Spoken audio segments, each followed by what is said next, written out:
नमस्कार, बहुत स्वागत है आपका न्यूज़ 18 के डिजिटल प्लेटफॉर्म पर। मैं हूं प्रशांत कटारे और मेरे साथी हैं आनंद।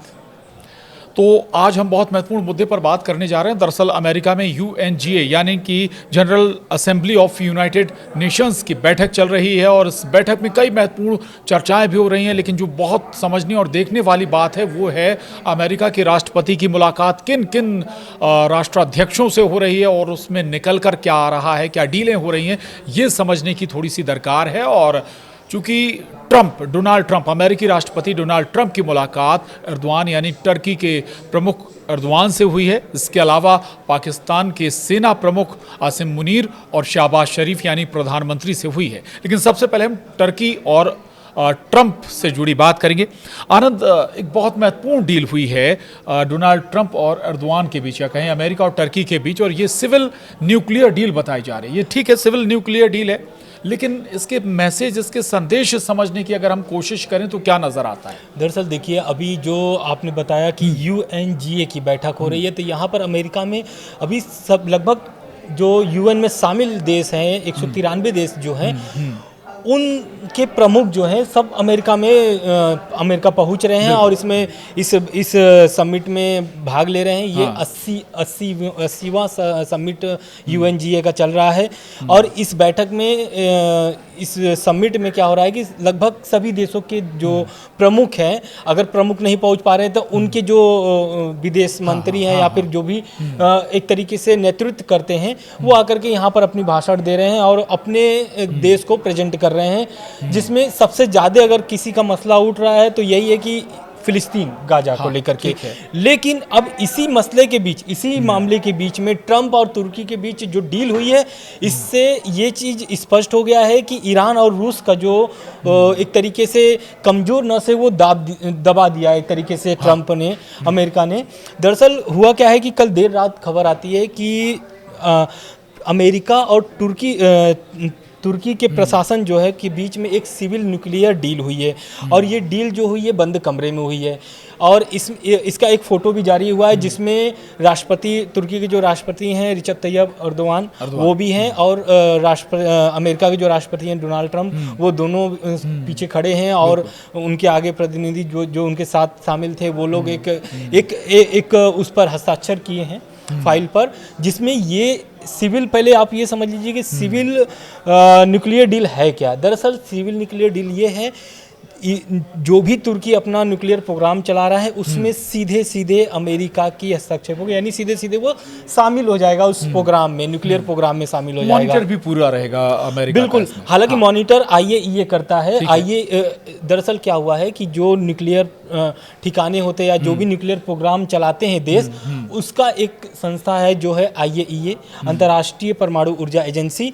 इसके निगरानी में सभी के एक तरीके से परमाणु ठिकाने चलते हैं और प्रोग्राम चलते रहते हैं। लेकिन अब ये जो डील हुई है, इससे ये तो साबित हो गया है कि ट्रंप ने एक देश से जो डील की है तुर्की, उससे ये स्पष्ट हो गया है कि वो दो देश में युद्ध चल रहा है वो एक तरीके से हल्का हो गया है। हल्का इसलिए हो गया यानी कि खत्म करने का जो प्लान है उनका, ट्रंप का, वो एक तरीके से स्पष्ट अब समझ में आने लगा है लोगों को। दरअसल हुआ क्या है कि ये डील जो हुई है सिविल न्यूक्लियर डील, इस डील से क्या हुआ है कि रूस तो कमज़ोर हो रहा है, ईरान भी कमज़ोर हो रहा है। रूस कैसे कमज़ोर हो रहा है? दरअसल तुर्की और रूस की जो संबंध है वो बहुत गहरे हैं और बहुत अच्छे तेल खरीद के संबंध हैं। तेल खरीदते हैं, टर्की भी रशिया से तेल खरीदता है। बिल्कुल। तो अब इससे क्या हो गया है कि अब रूस से इसकी दूरी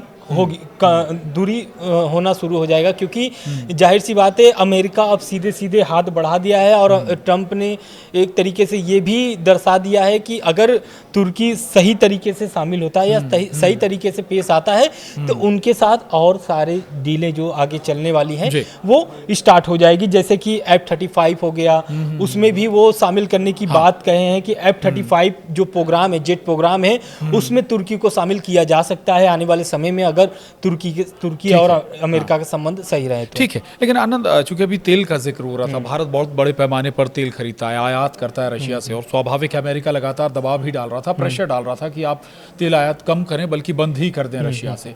और टर्की भी तेल बड़े पैमाने पर आयात करता है। यानी एक यहाँ पर ट्रंप का एक दाव फेल हो गया। इंडिया ने साफ कर दिया कि भाई वो अपनी ज़रूरतों के हिसाब से तेल खरीदेगा, और जो भी ज़रूरतें हैं, इकोनॉमी के लिए ज़रूरतें हैं।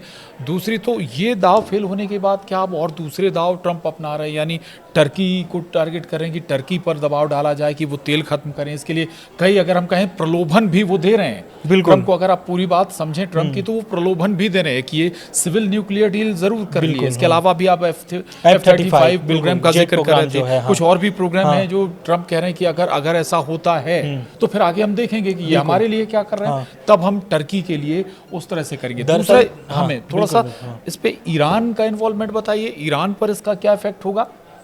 बिल्कुल, देखिए ईरान के पहले एक और बात बता देते हैं। दरअसल जो तुर्की है वो नाटो देश में शामिल है, नाटो देशों का मेंबर है वो। तो जिस तरीके से पुतिन नाटो देश में सेंध मार रहे थे तुर्की के माध्यम से, लेकिन अब वही तुर्की जो है उनके हाथ से छटक चुका है। एक तरीके से वो नाटो देश में ऑलरेडी अमेरिका है भी, तो जो सेंध साध रहे थे पुतिन, अब वो कमज़ोर पड़ता नज़र आ रहा है। इससे क्या होगा कि जो युद्ध की जो संभावनाएं हैं, दरअसल ट्रंप ये चाहते हैं कि जो डील हुई है उससे ये है कि उनको यूक्रेन युद्ध खत्म करने में तुर्की से बहुत सहयोग मिलेगा।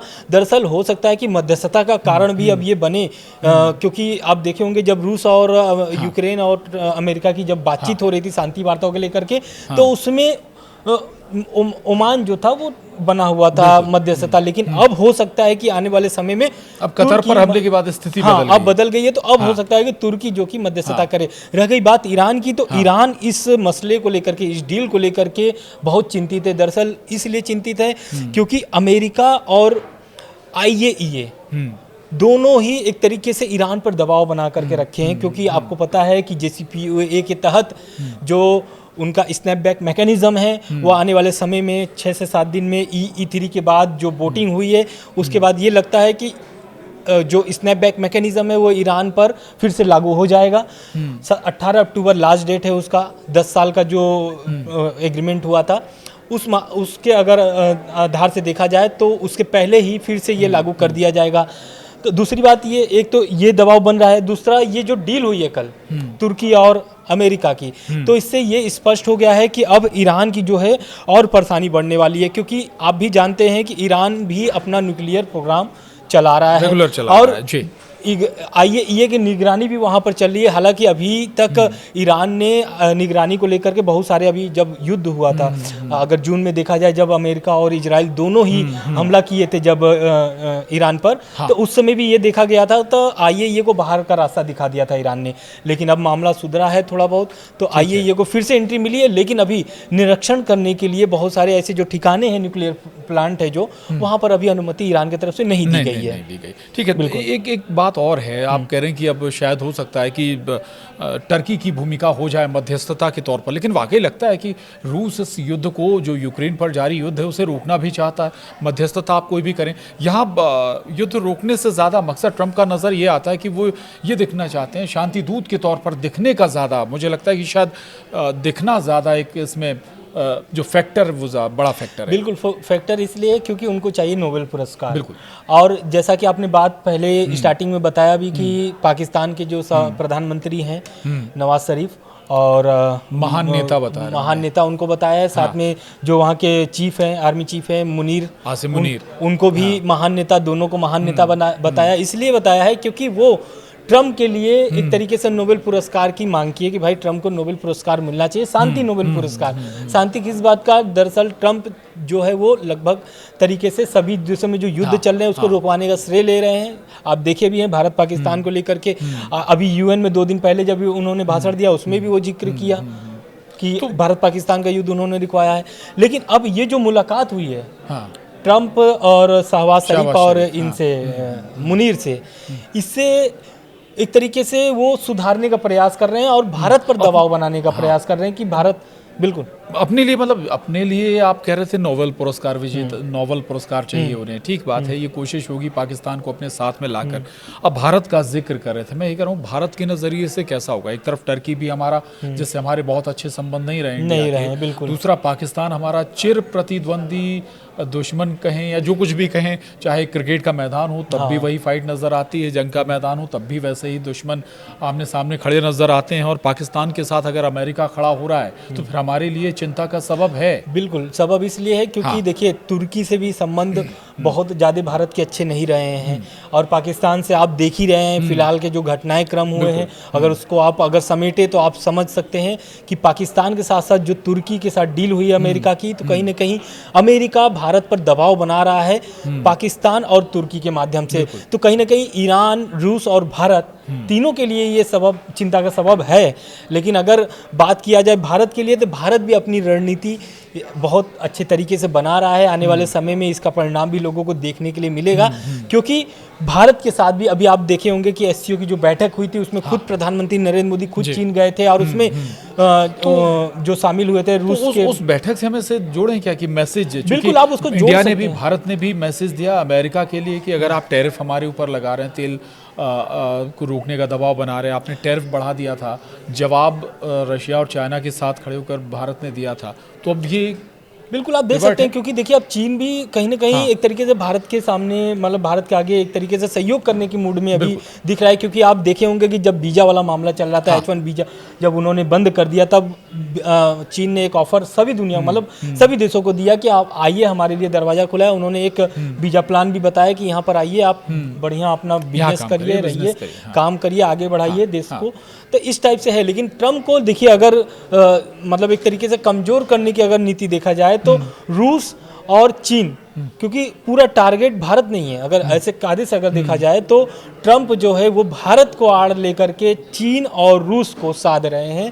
लेकिन इसमें आप देखिएगा आने वाले समय में, हालांकि ये जो डील हुई है, इस डील का अगर पूरा निष्कर्ष निकाला जाए तो कहीं ना कहीं रूस और ईरान के लिए भारी नुकसान पहुंचाने की जो एक तरीके से आप देख सकते हैं। क्योंकि अगर तुर्की अगर मध्यस्थता करने की मूड में आ गया और मध्यस्थता करने के अपना वो बना लेता है फॉर्मूला, तो कहीं ना कहीं रूस से संबंध उनके अच्छे हैं तुर्की के, तो हो सकता है कि आने वाले समय में आप ये भी देखिए कि रूस यूक्रेन युद्ध जो खत्म करने का प्लान है ट्रम्प का, वो धीरे धीरे सफल भी नजर आया। ठीक बात है, लेकिन भारत को अपने नज़रिए से देखना होगा आनंद, भारत को अपने हित देखने होंगे, चाहे प्रेशर कोई भी हो, चाहे टैरिफ लगाया गया हो अमेरिका की तरफ से, या फिर दबाव हो कि रूस से आप तेल आयात ना करें। लेकिन ज़रूर इस पूरी मीटिंग को समझते हुए भारत को अपने डिसीजन लेने होंगे कि अगर अमेरिका के नज़दीक टर्की जा रहा है, पाकिस्तान और जा रहा है, तो फिर उसे नए सिरे से कैसे अपने आप को तैयार करने की ज़रूरत है। आज के लिए इतना ही। नमस्कार। नमस्कार।